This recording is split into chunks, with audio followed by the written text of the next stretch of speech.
मित्रों, तो वेदों के मंत्रों का सही और सटीक अर्थ जानने के लिए हमारे YouTube चैनल को लाइक और सब्सक्राइब जरूर करें। अगर आपको कोई भी प्रश्न पूछना हो तो नीचे कमेंट बॉक्स पे जाके आप अपना प्रश्न भी पूछ सकते हैं। आपके प्रश्नों का उत्तर जरूर दिया जाएगा। हमने डिस्क्रिप्शन में अपनी वेबसाइट भी दे दी हुई है, तो वेबसाइट में जाके सभी पुस्तकों की सूची भी देख सकते हैं। वहाँ पे ज़्यादा जानकारी आपको मिल जाएगी वेदों की। और अगर आपको कोई भी शंका या समाधान हो तो कमेंट बॉक्स में जरूर बताएं और हमारे वीडियो को ज़्यादा से ज़्यादा शेयर करें। धन्यवाद।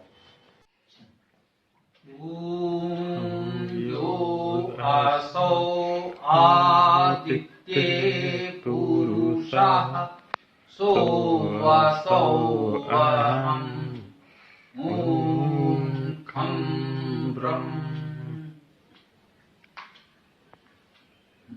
यजुर्वेद के अंतिम अध्याय में हम लोग आज 7वें मंत्र की चर्चा करेंगे। ॐ यस्मिन् सर्वाणि भूतानि आत्म एव अभूति विजानतः तत्र को मोहः कः शोकः एकत्वम् अनुपश्यतः। जिसमें सब प्राणी आत्म रूप हो गए से जो जन जाने उसको क्या मोह शोक होगा। एकत्व भाव सब में माने। इस मंत्र में हमको बताया जा रहा है यस्मिन माने जिसमें, सर्वाणि माने सभी, भूतानि माने भूत, जिसमें सभी भूत, आत्म एव अभूत विजानतः, आत्म एव आत्मा एव माने ही, अभूत माने हुआ, क्रिया है भूतकाल में, अभूत माने हुआ, विजानतः माने जानते हैं, जानने वाले भी कह सकते हैं। तो इसका अर्थ हुआ कि जिसमें सभी प्राणी आत्म तत्व ही हो गया है ऐसा जानते हैं, ऐसा जानने वाले हैं। तत्र को मोहा का शोका, वहां कैसा मोह और कैसा शोक। एकत्व अनुपश्यता, इस एकत्व को, एकत्व भाव को, एकता को, अनुपश्यता माने देखते हुए, जानते हुए, समझते हुए। यदि ये भाव है तो कोई मोह शोक नहीं होगा। ये भाव क्या है इसे समझने का प्रयास करते हैं। यस्मिन सर्वाणि भूतानि, जिसमें सभी भूत अर्थात जो कुछ भी सृष्टि है या जो भी प्राणी है। भूत शब्द पिछले मंत्र में भी आया था। हम लोगों ने बाद में सृष्टि को समझने के लिए ये प्रयास किया कि यह सृष्टि कुछ विशेष रूप से बनी है, जो पदार्थ हैं उनको कुछ समूहों में बांटने का प्रयास किया। उसे भी भूत कहा गया, कुछ लोगों ने उसे भी भूत कहा।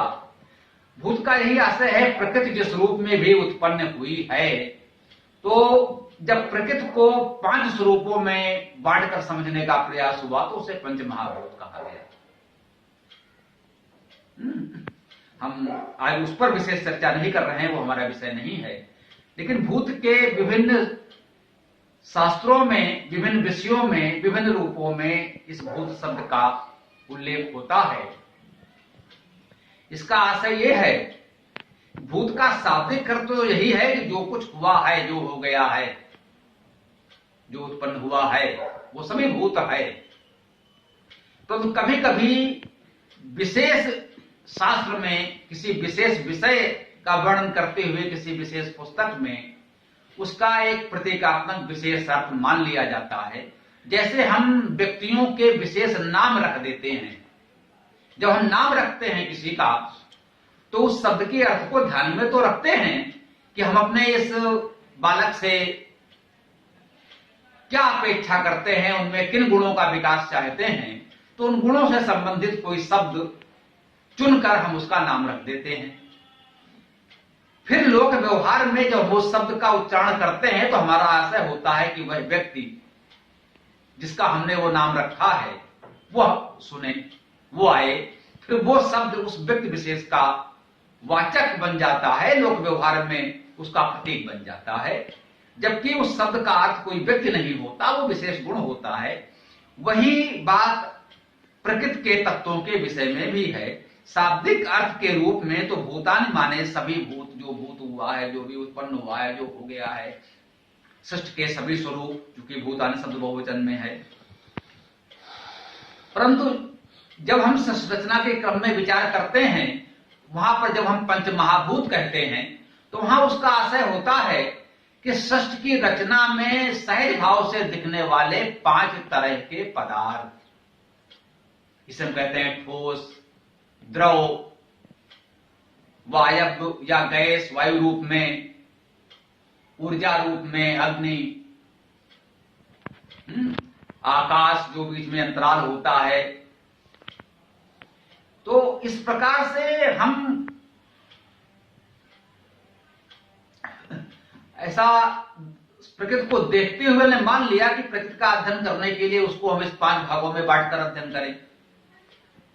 वैशेषिक दर्शन में इसको 9 रूपों में माना गया, उसमें आत्मा चेतन तत्व को भी सम्मिलित कर लिया गया। पृथ्व्या, अपः, तेजो, वायु, आकाश, आकाशम, काल, दिक्, आत्मा, ये 9 द्रव्य माने गए। वहां द्रव्य कहा गया है, भूत नहीं कहा गया है। लेकिन इन्हीं में से 5 का प्रचार अधिक हुआ, जो दृष्टिगोचर थे, ठोस थे, तो उनको सृष्टि के पंच महाभूत कहा गया। वास्तव में शाब्दिक अर्थ में जब वेद चर्चा करता है तो भूत का अर्थ संपूर्ण उत्पन्न पदार्थ, जड़ चेतन सभी होते हैं। हमने पिछले बार भी चर्चा की थी।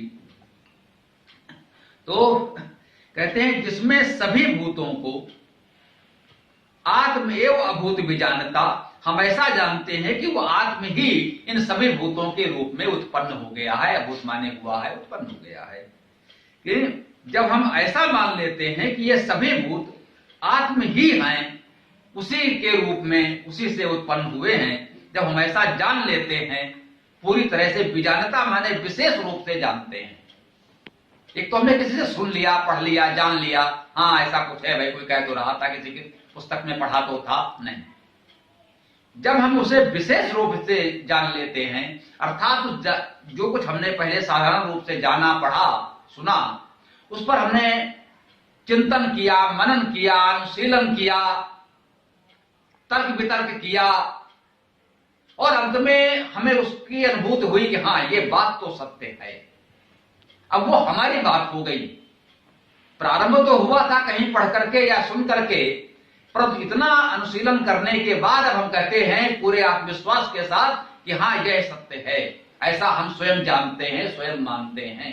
अब हमें उस बात को कहने के लिए किसी और का नाम लेने की आवश्यकता नहीं रह जाती कि भाई उन्होंने कहा है तो ठीक ही होगा, महापुरुष है, विद्वान है। नहीं, हमने उसको अच्छी तरह समझ लिया है और हम पूरे विश्वास के साथ कहते हैं कि नहीं ये सत्य है। इसे कहते हैं विशेष रूप से जानना।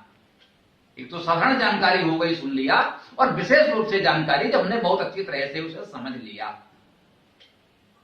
तो कहते हैं कि जिसमें यदि उसी आत्म तत्व में सभी भूतों को हम वास्तव में अनुभव कर पा रहे हैं, ये सब उसी से उत्पन्न है, उसी में समाहित है, सब कुछ उसी में है, इस बात को हम विशेष रूप से जान लेते हैं।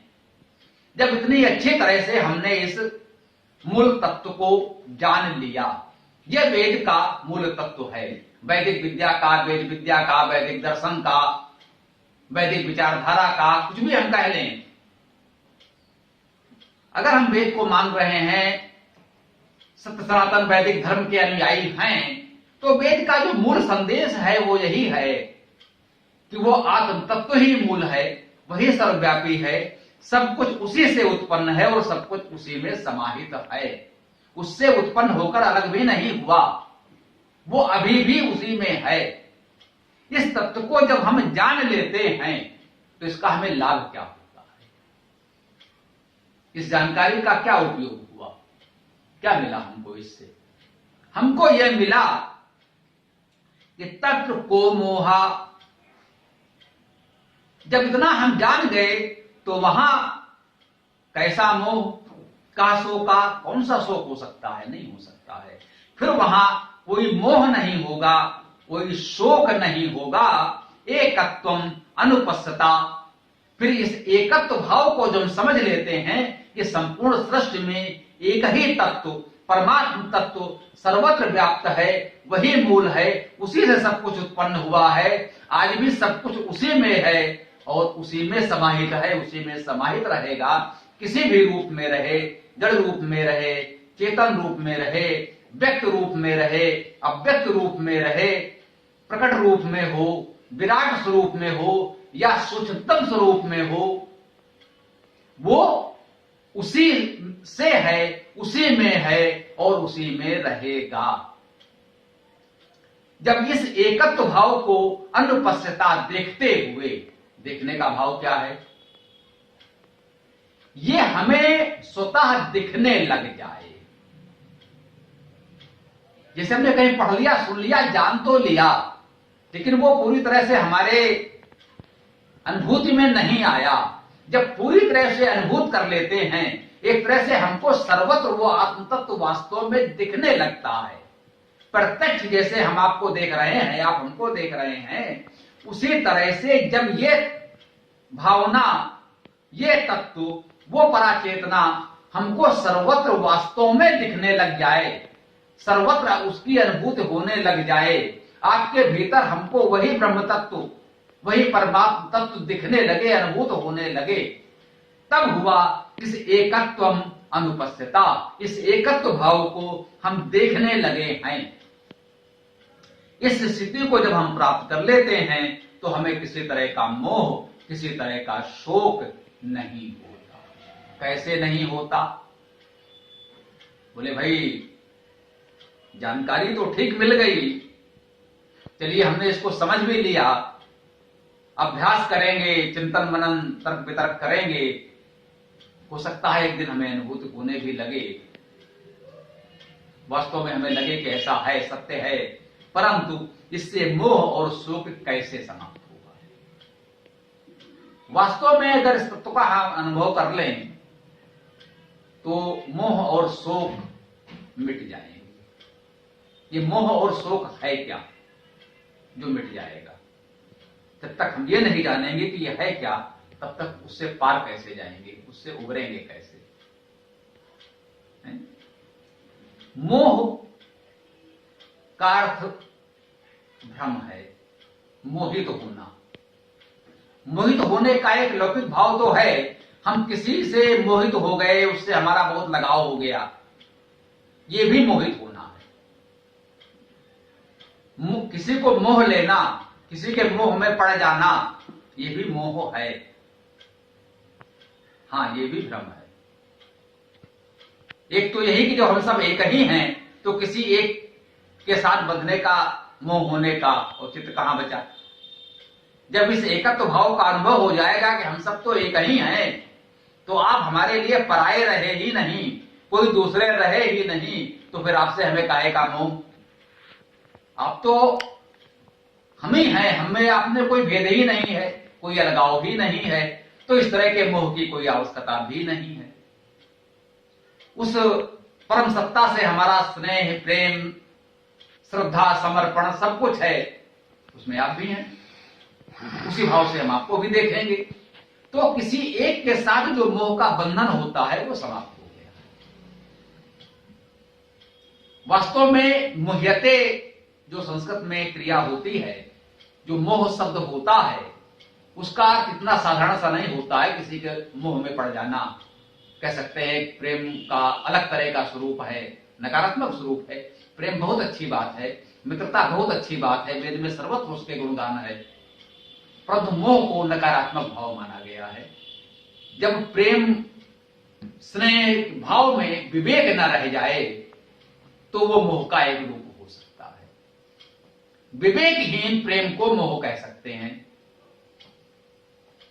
हम किसी से इतना प्रेम करने लगे, इतना उससे मेह करने लगे कि उसको हम प्रगति न करने दें, अपने से दूर न होने दें। हम बच्चे को इतना प्यार करते हैं कि उसे हम विद्यालय पढ़ने के लिए नहीं भेजना चाहते। हम अपने बच्चे से इतना प्यार करने लगे कि उसे बिल्कुल अपने से लगे ही ना होने दें। हम किसी बच्चे से इतना प्यार करने लगे कि उसे खेलने न दें, कोई अभ्यास न करने दें, कहीं बच्चे को चोट न लग जाए। ये प्रेम नहीं है, ये मोह है, जो उसके विकास में, उसकी प्रगति में बाधक बन रहा है। तो ये विवेक जब हमारे अंदर जागृत हो जाएगा तो हम इस मोह से मुक्त हो सकते हैं। प्रेम हम तब भी करेंगे। प्रेम कभी कभी हमें कठोर निर्णय लेने के लिए भी बाध्य करता है।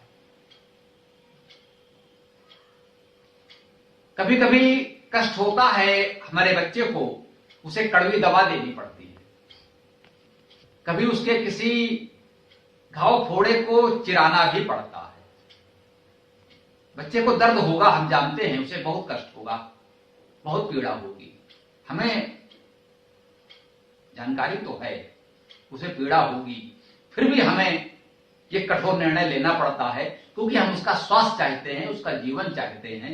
अगर उसे पीड़ा होगी ये सोचकर हम उसको उचित चिकित्सा न दें तो इसे उचित तो नहीं कहा जा सकता, इसे प्रेम तो नहीं कहा जा सकता। तो ये प्रेम और मोह के बीच का अंतर भी है। मोह में व्यक्ति भ्रमित हो जाता है। उन्होंने कहा मोह का एक भाव भ्रमित है जो उसका मुख्य भाव है। मूढ़ता इसी से बना है, मूढ़ धातु से ही मूढ़ता भी बना है जो मूर्ख का पर्यायवाची है। ये एक तरह की मूर्खता है, जो उसके हित में है वो हम नहीं कर रहे हैं क्योंकि उसे पीड़ा होगी। हम उसे इसलिए न खेलने दे, कहीं उसे चोट लग जाएगी, तो ये उसके व्यक्तित्व के विकास में बाधक होगा। फिर वो बड़ा होकर एक सफल व्यक्ति नहीं बन पाएगा, उसका शारीरिक मानसिक विकास उचित तरीके से नहीं हो पाएगा। तो हमें इस चोट से नहीं डरना चाहिए। ये हमें विवेक सिखाता है, ये हमें सच्चा प्रेम सिखाता है। तो हमें इस मोह से बचकर सच्चे प्रेम की ओर जाना होता है। शोक, जो भी हमें दुख होता है, चिंता होती है, वो शोक है। ये दुख और चिंता हमें क्यों होती है? हम जो पाना चाहते हैं वो नहीं मिल रहा है, हमें दुख होगा। आपने हमारे मन का नहीं किया, हमें दुख होगा। हम आपसे कुछ अपेक्षा करते हैं कि आपको ऐसा करना चाहिए, आपने नहीं किया, हमारी बात नहीं मानी, हमें दुख हुआ। होता है, हम सबको होता है। हम कोई लक्ष्य लेकर चल रहे हैं, करना चाहते हैं, कोई विघ्न बाधा आ गई, हमारा कार्य नहीं पूरा हो पाया, हमें सफलता नहीं मिली, हम असफल हो गए, तो हमें शोक होता है, दुख होता है, चिंता होती है। हाँ, होती है, नहीं होनी चाहिए। तो इससे मुक्त हो जाएंगे। हाँ, मुक्त हो जाएंगे। यही तो मंत्र कह रहा है कि तब यह मोह और शोक नहीं होगा। तो एक बात तो ये कि होनी चाहिए या नहीं होनी चाहिए, और नहीं होनी चाहिए तो कैसे नहीं होगी। लोक व्यवहार में थोड़ी बहुत होनी भी चाहिए, हम इसे नकार नहीं सकते। यजुर्वेद का 40वां अध्याय अध्यात्म की पराकाष्ठा है, आपको परम अध्यात्म की स्थिति में ले जा रहा है। इसलिए कहता है कि नहीं, बिल्कुल नहीं होनी चाहिए, आप इससे मुक्त हो जाइए। वहां कोई मोह शोक नहीं होगा, परम आनंद की अवस्था में होंगे, अवश्य होंगे। लेकिन हर व्यक्ति इस अवस्था में नहीं है। लोक व्यवहार के लिए थोड़ा बहुत मोह शोक होता है। कुछ भी हो जाए, हम सफल हो असफल हो, कोई कार्य हुआ नहीं हुआ, हमें कोई चिंता नहीं है, हम तो मोह शोक से परे हैं, मुक्त हैं साहब। तो फिर संसार का कार्य कैसे चलेगा, फिर लोक व्यवहार कैसे चलेगा? बच्चा अनुत्तीर्ण हो गया, असफल हो गया, कोई बात नहीं, हमें कोई मोह शोक नहीं है, तो फिर उसका विद्यार्थी जीवन कैसे आगे बढ़ेगा, फिर वो विद्या कैसे प्राप्त करेगा? तो लोक व्यवहार में साधारण स्तर पर हमें थोड़े बहुत इन बातों की आवश्यकता पड़ती है, ये तो सत्य है। जब बालक है तो बालक से बच्चे के हित के लिए मां को थोड़ा सा मोह ममता होना चाहिए, कि उसका अहित ना हो, थोड़ा सा अपने आंचल की छाया में अपने दृष्टि में रखे, खेलने दे, लेकिन देखते रहे कि हाँ कहीं बच्चा अनजाने में अपना हित ना कर ले, किसी और का हित ना कर दे। अगर हम किसी अच्छे उद्देश्य के लिए लगे हैं, विघ्न बाधा है, नहीं हो पा रहा है, तो थोड़ा सा शोक होना, दुख होना स्वाभाविक है, और यह हमें और अच्छा करने की प्रेरणा देता है कि नहीं, हमें और प्रयास करना चाहिए, ये कार्य कैसे नहीं हो पाया, हमें तो करना है, हम तो करके रहेंगे, इसे हम पूर्ण करेंगे, हमारा दृढ़ संकल्प है।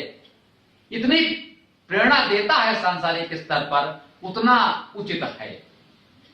जो हमें सांसारिक स्तर पर कार्य करना है, सांसारिक सफलताएं प्राप्त करनी है, तो आवश्यक है फिर इतना थोड़ा सा मोह, थोड़ा सा शोक आवश्यक है। परंतु जैसा कि हमने कहा, यजुर्वेद का ये 40वां अध्याय, अंतिम अध्याय, जो वेद का, धर्म का, अध्यात्म का चरम उत्कर्ष है, उस आत्म तत्व को आत्मसात कर लेना, एकाकार हो जाना, उसके साथ अहम ब्रह्मास्म की अनुभूति हो जाना, सो असो अहम की अनुभूति हो जाना, अनलहक कहा गया है इस्लाम में भी, अहम ब्रह्मास्म अनलहक, उसके साथ बिल्कुल आत्मसात एकाकार हो जाना, उस अध्यात्म की चरम अवस्था में हमको यहां पहुंचाया जा रहा है। क्योंकि ये वेद का अंतिम अध्याय है, सो अंतिम लक्ष्य, जो इसका परम लक्ष्य है अध्यात्म का, वहां हमको पहुंचाना है। इसलिए कह रहा है तत्र को मोहा कह शोका। उस एकत्व भाव की इतनी अनुभूति हो जाए कि हम इन सांसारिक सफलता असफलता से बिल्कुल मुक्त हो जाएं। हो गया तो ठीक, नहीं हुआ तो कोई बात नहीं, ईश्वर की यही इच्छा थी। हमारे भूमिका में ईश्वर ने इतना ही कार्य लिखा था, कोई दिक्कत नहीं, कोई चिंता नहीं है, कोई समस्या नहीं है। हमें इस अवस्था में आ जाना चाहिए, परंतु ध्यान रखें, ये परम लक्ष्य है, ये जीवन का परम लक्ष्य है, अंतिम श्रेणी है। इस स्तर तक पहुंचने के लिए हमें लोक व्यवहार के सभी सोपानों से गुजरना होगा, वो सीढ़ियां चढ़नी होंगी इस सर्वोच्च शिखर पर पहुंचने के लिए। एक शिशु को, एक बालक को जन्म लेते ही हम ये चरम अध्यात्म नहीं सिखा सकते, वो तो चरम लक्ष्य है, वो परम तत्व है, तो फिर तो उसे जन्म लेने की कोई आवश्यकता ही नहीं। जन्म ना भी लेता तो भी कोई अंतर नहीं पड़ता था, तब भी वो उसी आदि तत्व स्वरूप में था, जन्म ले लिया तो भी है। तो हमारा जब शिशु का जन्म होता है तो इसका अर्थ यही है कि हमें इन सोपानों से गुजरना है, इन सोपानों से क्रमशः इन सीढ़ियों को चढ़ना है। हमें लोक व्यवहार में संपूर्ण कार्य करने हैं, सफलताएं प्राप्त करनी हैं, हमें विद्या अर्जन करना है। पहले है प्रथमे न अर्जितो विद्या, द्वितीये न अर्जितो धनम, तृतीये न अर्जितो पुण्यम, चतुर्थे किम करेष्यसि। प्रथमे न अर्जितो विद्या, जो जीवन का पहला चरण है, पहला कार्य है बालक का, विद्यार्थी जीवन में विद्या का अर्जन करना। उस समय हमने विद्या अर्जित नहीं की, उस समय हमने पढ़ाई नहीं की, अनपढ़ रह गए। किसी परिस्थिति में, किसी कारण से उस समय अगर हम नहीं पढ़ पाए तो एक चरण तो हमने गंवा दिया, खो दिया। द्वितीय न अर्जितो धनम, द्वितीय अवस्था क्या है? धन प्राप्त करना। भाई विद्या अर्जित कर ली, अब उसका सदुपयोग करते हुए, सुखमय जीवन जीते हुए हम धन अर्जित करें। करना चाहिए, अवश्य करना चाहिए। धन अर्जित नहीं करेंगे तो जीवन के कार्य व्यापार कैसे चलेंगे? तो उनका द्वितीय न अर्जितो धनम, जो दूसरा कार्य था विद्यार्थी जीवन के बाद धन अर्जित करना, वो नहीं किया। पहले विद्या अर्जित नहीं की, फिर धन भी अर्जित नहीं किया। फिर विद्या अर्जित नहीं कर पाए, किसी और तरीके से धन अर्जित कर लेते, चलो एक हो गया, दूसरा संभाल लिया। तो पहले विद्या ही अर्जित नहीं की, दूसरी अवस्था में धन अर्जित नहीं किया।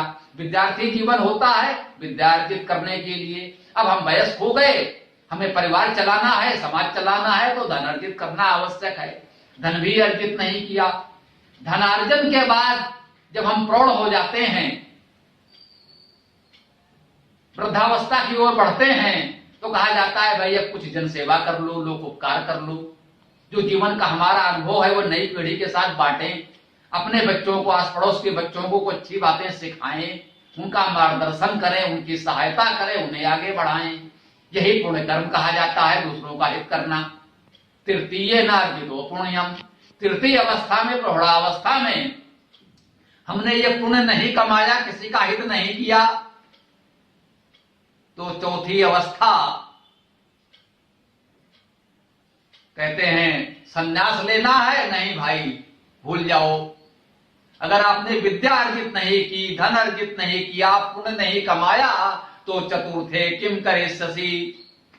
अब चौथी अवस्था में जब शरीर में सामर्थ्य नहीं बची, न विद्या अर्जित करने की, न धन अर्जित करने की, न किसी की सेवा सहायता करने की, जब इस वृद्ध असक्त शरीर में कोई सामर्थ्य ही नहीं बची, कोई संसाधन हमने बनाए जुटाए नहीं, तो चतुर्थे किम करिष्यसि। अब अति वृद्धावस्था में कुछ नहीं कर सकते। अब आपके कुछ नहीं होगा, आपका पूरा जीवन व्यर्थ गया। अगर यह सोचें, वेद अव्यवहारिक बात नहीं बताता। अंतिम अध्याय में निश्चित रूप से चरम अध्यात्म की बात हो रही है। मैंने इसकी चर्चा इसीलिए की कि जब पूरा वेद प्रारंभ से पढ़ते हुए आएंगे तो आपको सीधे इस चरण पर नहीं पहुंचाएगा। आपको जीवन की सभी अवस्थाओं से क्रमशः पार करना है। विद्या अर्जित करनी है, धन अर्जित करना है, लोक सेवा करनी है, तब आप इस चरम अध्यात्म की ओर आए। तब इस चरम अध्यात्म को आप वास्तव में पार कर पाएंगे, तभी से आप प्राप्त कर पाएंगे। अन्यथा इसे प्राप्त नहीं कर पाएंगे। वो केवल मन बहलाने वाली बात होगी कि भाई वो तो सब कुछ एक ही है, सब परमात्मा है और हमसे में लेने, बाकी दुनियादारी से हमें क्या मतलब। चूंकि हम कुछ कर नहीं पाए इसलिए कह रहे हैं ये दुनियादारी व्यर्थ है। नहीं, ये लोक है वो भी ईश्वर का ही रचा हुआ है। ये लौकिक कर्तव्य व्यवहार भी उसी के रचे हुए हैं। उसने ये हमें दायित्व सौंपा है, हमसे ये अपेक्षा की है कि इन सारे चरणों से, सोपानों से आगे बढ़ते हुए हम उस चरम लक्ष्य को प्राप्त करें। इनकी उपेक्षा करके अचानक हम उस लक्ष्य को प्राप्त कर ही नहीं सकते, वो संभव ही नहीं है। तो हमें लोक व्यवहार की उपेक्षा नहीं करनी है, जो पूरा वेद क्रमशः सिखाते हुए आया है। अतः भ्रम न हो, ये भी एक तरह का मोह होगा कि यदि हम उसकी चर्चा न करें, क्योंकि हम अंतिम अध्याय की चर्चा कर रहे हैं, संयोग बस पूरे वेद की चर्चा करना संभव भी नहीं था, इसलिए हम यहां पर शीघ्र चर्चा करने लगे। तो किसी को यह भ्रम न हो कि वेद तो आपको यही सिखाता है कि सारा संसार छोड़ करके आप उस एकत्व भाव में, उस परमात्मा में लीन हो जाइए। नहीं, हमें जीवन के सारे कर्तव्यों का निर्वाह करते हुए उस परम सत्य की अनुभूति करनी है और उस परम सत्ता में लीन हो जाना है। ये सत्य है। हमें शोक नहीं होगा। कब नहीं होगा? कि उस परम सत्य को, एकत्व भाव को जान लेंगे। इसे एक छोटे से उदाहरण के साथ हम चर्चा करके अपनी आज की इस चर्चा को विराम देंगे। हम सब जानते हैं, पहाड़ों से, हिमशैल से नदियां निकलती हैं।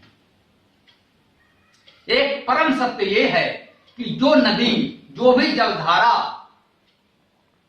पर्वत शिखर से निकली है, वो जलधारा अंत में कहां जाएगी? हम सब जानते हैं। हम कुछ करें या ना करें, उस जलधार को, उस नदी को अंततः समुद्र में जाना है। यह परम सत्य है कि जो जलधारा हिमश्रृंगों से निकली है, उत्तुंग पर्वत शिखर से निकली है, वो जलधारा नदी के रूप में प्रवाहित होते हुए अंततः समुद्र में ही विलीन होगी। इस परम सत्य को कोई झुठला नहीं सकता, कोई भी इसे नकार नहीं सकता, कोई भी इसे रोक नहीं सकता। इस सत्य की अनुभूति हमें हो तो हमें अनावश्यक शोक मोह नहीं होगा। उस नदी में अचानक पड़ोस का कोई पहाड़ टूटकर गिर पड़े तो क्या नदी की धारा रुक जाएगी, समुद्र तक नहीं पहुंचेगी? अवश्य पहुंचेगी। इस बाधा के बाद भी पहुंचेगी। बाधा आएगी, उस बाधा का प्रभाव भी होगा, धारा में थोड़ा सा अवरोध भी होगा, परंतु वो धारा कहीं ना कहीं से मार्ग निकालकर अंततः समुद्र में पहुंचेगी अवश्य। हम बड़े बड़े बांध बना लें, नदी की धारा को रोक सकते हैं, बांध बना सकते हैं। प्राकृतिक रूप से कोई पहाड़ गिर पड़ा तो भी नदी की धारा को समय के लिए रुकती हुई हमको लग सकती है, तो क्या नदी यहीं रुक जाएगी? नहीं, बिल्कुल नहीं रुकेगी। पहाड़ के बगल से रास्ता बनाएगी, पहाड़ को काट कर रास्ता बनाएगी, नदी तो आगे बढ़ेगी और समुद्र तक पहुंचेगी ही। हम बांध बना लें तो क्या होता है? बांध बनाने से क्या नदी रुक जाती है? नहीं रुकती। एक एक नदी पर अनेक बांध बने हैं, लेकिन वो नदी अंततः समुद्र तक पहुंचती है। ये बांध बनाने वालों की कृपा नहीं है। बांध बनाने वालों ने उसके लिए कोई रास्ता छोड़ा नहीं है कि नहीं नहीं चलो हम कृपा करके रास्ता छोड़ देते हैं। आप चाहे जितने बांध बना लें, नदी समुद्र तक पहुंचेगी ही, ये परम सत्य है। इससे हमें क्या सीखना है यहां पर?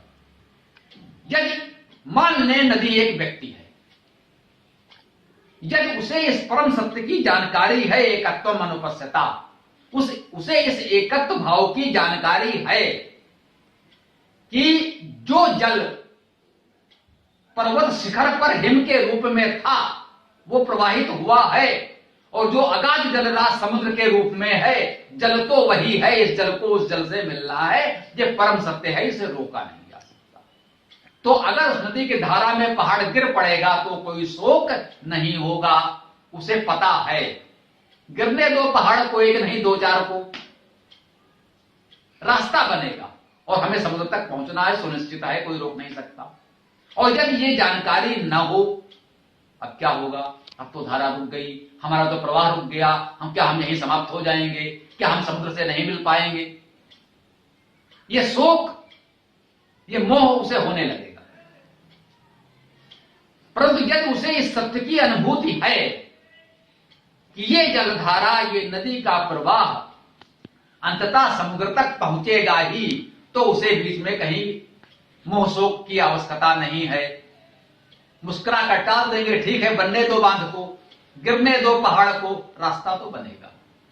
आप कल्पना करें, क्या गंगा की धारा पर हरिद्वार में एक पहाड़ लाकर कोई बांध बनाकर हम उसे वहीं रोक सकते हैं? नहीं रोक पाएंगे। यदि हम कोलकाता से पहले कल्पना करें कि हिमालय से और समुद्र तक अचानक कोई नई पर्वत श्रृंखला प्रकट ही हो जाए, पर्वत श्रृंखला प्रकट हो जाए किसी अन्य रूप में, अरावली पर्वत की तरह एक नई छोटी सी पर्वत श्रृंखला आ गई, पहाड़ आ गए, एक दीवार बन गई। अब गंगा उस पर्वत के पार तो नहीं जा सकती, बिल्कुल सत्य है, नहीं जा सकती, नहीं जाएगी। क्या वो समुद्र में जाने से रुक जाएगी? वो समुद्र तक जाएगी अवश्य, बंगाल में नहीं तो उड़ीसा में सही, उड़ीसा में नहीं तो आंध्र में, तमिलनाडु में सही। जितने पहाड़ आप कल्पना करते जाइए, रचते जाइए, बनाते जाइए, जल का प्रवाह अपनी दिशा स्वयं खोजेगा, ये प्राकृतिक सत्य है, रुकेगा नहीं। हमने कहा कल्पना करें कि नदी, यदि कोई व्यक्ति है, यदि उसे इस सत्य की जानकारी है कि अंततः तो हमें समुद्र तक पहुंचना है, ये विघ्न बाधाएं, ये पहाड़ रोकने वाले नहीं है हमको, तो उसे मोह शोक नहीं होगा। फिर उसे कहेगा शोक, कहेगा दुख, ठीक है भाई, तुम लोग भी अपना खेल लो, तुम लोग भी अपना शौक पूरा कर लो भाई, लेकिन अंत में हम पहुंच जाएंगे, उसे विश्वास है, उसे जानकारी है कि यह परम सत्य है, इसे नहीं रोका जा सकता। और यदि ये जानकारी न हो तो उसे शोक होगा, उसे दुख होगा, उसे कष्ट होगा, क्या है भाई, ये तो बाधा आ गई, हम कैसे पहुंचे? तो अगर हमें इस परम सत्य की जानकारी है कि हम उसी परम तत्व के एक व्यक्ति रूप हैं, तो कल क्या होगा किसे चिंता है। अंतिम सत्य तो यही है कि हम सब उसी से उत्पन्न हैं और अंततः उसी में विलीन हो जाना है। जो थोड़े से समय का जीवन हमें मिला है, इसे हमें कर्तव्य भाव से उस ईश्वर के द्वारा सौंपे हुए कार्य के स्वरूप में मानकर हमें अपना दायित्व पूरा करना है। उसने हमें जो भूमिका दी है वो हमें निभानी है। बड़ा कलाकार कौन है? महानायक कौन है? जिसने वो हर भूमिका अच्छी तरह निभाई जो उसके निर्देशक ने सौंपी। जब उसे कुली बनने को कहा गया तो उसने कुली की भूमिका इतनी अच्छी निभाई कि कुली को भी लगा कि इतने अच्छे कुली तो हम भी नहीं हैं। उसे मजदूर की भूमिका दी गई तो उसने मजदूर की भूमिका इतनी अच्छी तरह निभाई, किसी मजदूर को लगा कि हाँ भाई इतना अच्छा तो हम स्वयं नहीं करते हैं, करना चाहिए। उसे शिक्षक की भूमिका दी गई तो उसने शिक्षक की भूमिका बहुत अच्छी निभाई कि हमें कैसे बच्चों को शिक्षा देनी है, कैसे पढ़ाना है। तब वो व्यक्ति महान अभिनेता, महानायक कहलाता है। हम किसी का नाम नहीं ले रहे हैं, आप कोई भी नाम जोड़ सकते हैं। ये सारी भूमिकाएं एक व्यक्ति ने निभाई हैं जिसे हम सब सम्मान देते हैं। तो ईश्वर ने हमको जो भूमिका सौंपी है, अगर उस भूमिका को हम अच्छी तरह निभाएंगे, प्रसन्नता पूर्वक निभाएंगे, तो वो हमारा निर्माता निर्देशक हमसे प्रसन्न होगा। आगे हमें वो और अच्छी अच्छी भूमिकाएं देगा, अच्छी भूमिका निभाने के लिए और अच्छे अच्छे पुरस्कार सम्मान देगा। ये तो उसने हमें भिखारी की भूमिका सौंपी है और भिखारी की भूमिका हम अच्छी से नहीं निभा पाए तो आगे वो हमें कोई भूमिका नहीं देगा, फिर हमसे वो कोई अपेक्षा नहीं करेगा। हमने देखा है एक कलाकार एक भिक्षुक की भूमिका कितनी अच्छी निभाता है और हम उसकी प्रशंसा करते हैं, क्या बढ़िया, क्या अच्छी तरह भूमिका निभाई है, यही तो उसकी कला है। नहीं हम भिखारी की भूमिका तो नहीं करेंगे, हम मजदूर की भूमिका तो नहीं करेंगे, तो चलो भाई फिर हमें आपकी आवश्यकता नहीं। ये भूमिका हम नहीं चुन सकते। हमें कौन सी भूमिका निभानी है ये निर्माता निर्देशक चुनता है। हम तो कलाकार हैं, ये धरणी रंगमंच है, हम इसके कलाकार हैं। उस परमपिता परमात्मा ने इस व्यवस्था के, इस नाटक के निर्माता निर्देशक ने जो भूमिका मुझे सौंपी है वो मुझे निभानी है। जितना कार्य वो हमें सौंपे उतना कार्य हमें कर लेना है, शेष कार्य वो किसी और को सौंपेगा।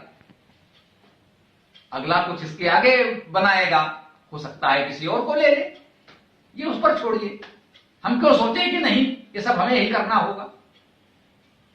तो इस भाव से अगर हम देखते हैं, मुख्य विषय जो हमारा है, अगर इस सत्य को हम जानते हैं, समझते हैं, अनुभव करते हैं, तभी हम इस तरह से निर्विकार भाव से, शोक मोह से मुक्त होकर प्रसन्नता पूर्वक इस भूमिका को निभा पाएंगे। अन्यथा हम अपनी भूमिका से सदैव असंतुष्ट रहेंगे। हमें जो भी भूमिका मिलती है हमको लगता नहीं भाई इसमें ये कमी है, ये होना चाहिए था, ये होता तो और अच्छा रहता। हाँ, लेकिन अगर लेखक ने इस नाटक में इस पात्र के साथ यही लिखा है तो उसे हम नहीं बदल सकते। हमें तो दी हुई भूमिका निभानी है। इस भाव को जब हम समझ लेते हैं तो वास्तव में हम मोह और शोक से परे हो जाते हैं। इस मंत्र का मूल भाव यही है। इस एकत्व भावना को अगर हम समझ लें, यहां इतना स्पष्ट कहा गया है एकत्व भाव। अगर इसमें कोई द्वैत ढूंढने का प्रयास करता है सृष्टि में और अपने आप को सत सनातन वैदिक धर्म का अनुयायी कहता है तो वास्तव में हास्यास्पद है। इतना स्पष्ट कह रहा है एकत्व भाव की अनुभूत करने की बात, जब कोई मानता है कि ईश्वर अलग है और हम अलग हैं, या प्रकृति अलग है, जीव अलग है, जड़ अलग है, चेतन अलग है, तो फिर वास्तव में उसकी भावना, उसके विचार वेद के संदर्भ में तो हास्यास्पद ही लगेंगे। यदि वो वेद को मानता है, सनातन वैदिक धर्म को मानता है, तो फिर वो अलगाव की बात नहीं कर सकता, फिर वो विभेद की बात नहीं कर सकता। फिर उसे यह मानना पड़ेगा एकत्व अनुपस्थिता, उसे एकत्व की अनुभूति, अभिव्यक्ति करनी ही चाहिए। आइए इस मंत्र की, इस चर्चा की, आज की चर्चा को हम यहां विराम देते हैं। हम सब लोग साथ में अपना ओम मंत्र बोलेंगे और इस चर्चा को यहाँ विराम देंगे। ओम योगासो आदित्ये पुरुषः सोवासो वाहं ओम खं रं। नमस्कार मित्रों, पूरा वीडियो देखने के लिए आपका बहुत बहुत धन्यवाद। अगर आपको वेदों के विषय में और अधिक जानकारी प्राप्त करनी हो तो हमारे चैनल को लाइक सब्सक्राइब करना ना भूलें और ज्यादा से ज्यादा इसको शेयर करें ताकि वेदों के विषय में जानकारी और लोगों तक पहुंचे। अगर आपको और अधिक जानकारी चाहिए तो डिस्क्रिप्शन में हमने अपना मोबाइल नंबर और वेबसाइट और ईमेल आईडी दे दी हुई है। अगर किसी भी विषय में आपको ज्यादा जानकारी प्राप्त करनी हो या कुछ सवाल जवाब करना हो तो उसमें आप अपना सवाल जवाब भेज सकते हैं। धन्यवाद।